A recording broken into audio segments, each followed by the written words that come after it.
friends, welcome to story time. Today is Thursday, March 19th, and we are going to read Esther the Wonder Pig. Now, Esther is a real pig, so this is a nonfiction book, and we are going to find out about Esther's life. Even though it's a drawing, she's a real pig, and I'm going to show you right on the first page. They show you what Esther really looks like, so I'm going to just show you that before we start. There's Esther. Oh my goodness, she's in a bathtub. Isn't she cute? All right, let's read about Esther. Esther the Wonder Pig. It was written by Steve Jenkins, Derek Walter, and Caprice Crane. It was illustrated by Corey Dorfield. Esther was a little piglet. She was rescued when she was 6 weeks old and arrived in a laundry basket nestled among some towels. When she looked up at her dad's with those eyes and that smile, it was love. Esther moved into a little house with 2 dogs and 2 cats. She was the smallest one of the whole bunch. She was supposed to be a miniature pig after all. Her dads didn't know much about mini pigs, so they had to learn quickly. Oh no, she's getting into the chips. At night, everyone slept in his or her own bed.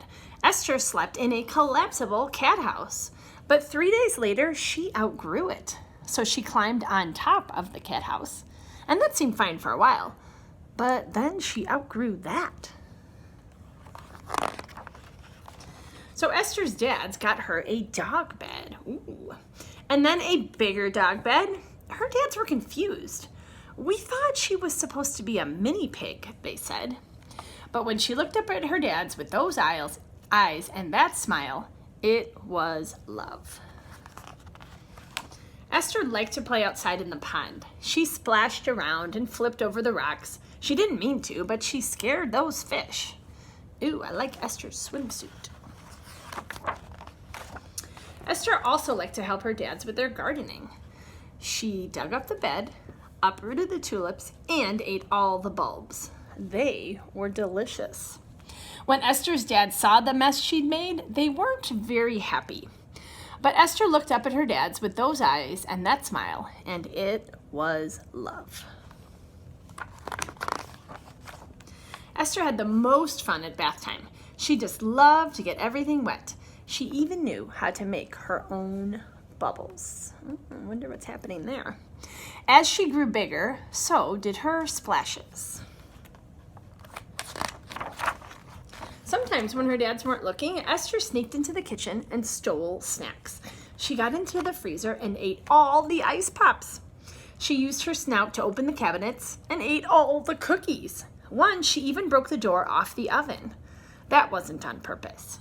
Esther's dads did not like this at all. But when she looked up at her dads with those eyes and that smile, it was love.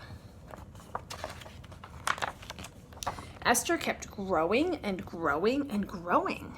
So she started sleeping on a kid's mattress. Surely that would be big enough. But it wasn't. She outgrew that too. Then she got a single bed and then a twin bed, and then she even got her very own bedroom. But that little house was starting to feel too crowded. What was comfortable for 2 dads, 2 dogs, and 2 cats was way too small for a 600-pound pig. Whoa, Esther. So Esther's dads did the only thing that they could think of. Wonder what it is. They moved to a big farm where there was lots of room, and they could rescue even more animals. Even in a big brand new home, everyone would gather together to tell stories and watch TV. But sometimes Esther would spread across the whole couch and nobody else had a place to sit. But when Esther looked up at her dads with those eyes and that smile, you guessed it, it was love. But then one day, Esther wasn't in her room. She wasn't in the kitchen, and she wasn't in the garden. Esther's dad searched the whole house, but the pig was missing, and they were so worried. They ran all over the neighborhood searching for her, but she was nowhere in sight. So what if she was much bigger than they'd expected? So what if she outgrew her beds in record time? So what if she scared the fish or ruined the garden? She was their girl. She was part of the family. And families come in all shapes and all sizes. After hours and hours, a neighbor called out from her front door. "Excuse me, are you the ones missing the pig?" the kind lady asked. With great relief, Esther's dads followed the lady into her backyard where Esther was happily eating all the apples she could reach.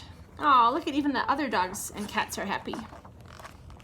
"We're so sorry," Esther's dad said to the kind lady. "She's a very naughty pig." But Esther looked up at her dads with those eyes and that smile, and it was love. But from then on, Esther's dads made sure that their front gate was locked. So this last page says the true story of Esther the Wonder Pig. I'm going to read that to you as well. In the summer of 2012, Steve Jenkins and Derek Walter really did adopt Esther, thinking she was an adorable mini pig. She is adorable, but there's nothing mini about her. Even though her dads were told she would be fine in a normal house, after 3 years of growing, Esther weighed 650 pounds. That's about as heavy as a female polar bear.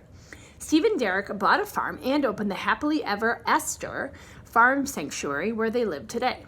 On the farm, Esther has plenty of space to roam comfortably. She spends her days rolling in mud, playing dress-up, and hanging out with her animal friends, many of which were also rescued by Steve and Derek, including dogs, chickens, and a duck named Moby.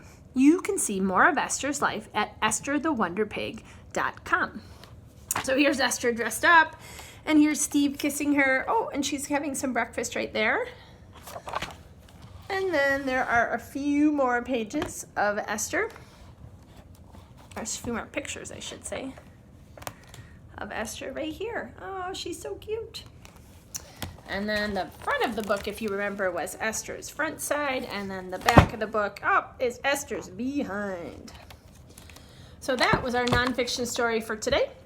And I want to ask you in the comments today, if you could adopt any animal like Steve and Derek adopted Esther. And by the way, they helped write that book, so we know that that's really what happened with Esther. If you could adopt any animal, what would it be? Tell me in the comments. See you tomorrow.